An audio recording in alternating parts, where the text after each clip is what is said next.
Today in the Daily Dose, Brown v. Board of Education.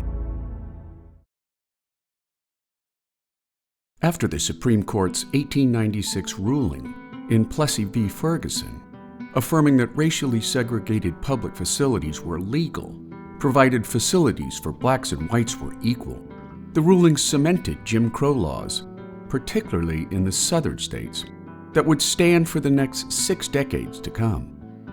By the early 1950s, however, the National Association for the Advancement of Colored People, or NAACP, began challenging stedfast segregation laws, filing lawsuits in states like South Carolina, Virginia, and Delaware, including a 1951 class action suit against the Topeka, Kansas Board of Education after Oliver Brown's daughter, Linda, was denied entrance into Topeka's all-white elementary schools.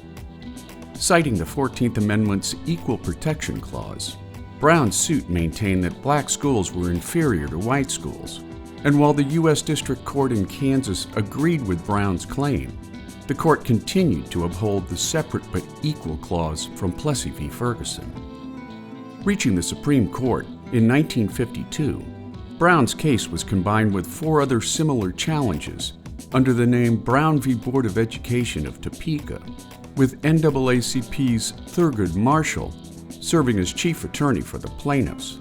And while the Supreme Court justices were initially divided on a ruling, Chief Justice Fred M. Vinson firmly believing that the Plessy verdict should stand. After Vinson's death in September of 1953, new Chief Justice Earl Warren engineered a unanimous verdict against school segregation on May 17, 1954, ruling that segregated schools were inherently unequal. Known as Brown v. Board of Education II, in May of 1955, the Supreme Court issued a second opinion that remanded all future desegregation cases to the lower federal court system, an opinion that opened the door for local judicial and political evasion of desegregation laws and court opinions.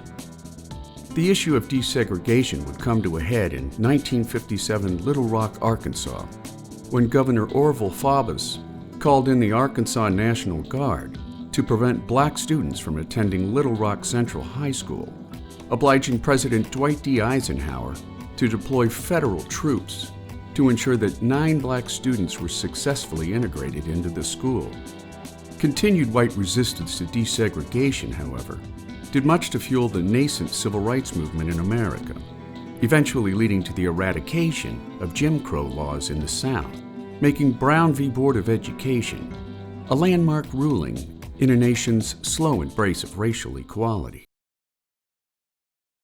And there you have it, Brown v. Board of Education, today on the Daily Dose.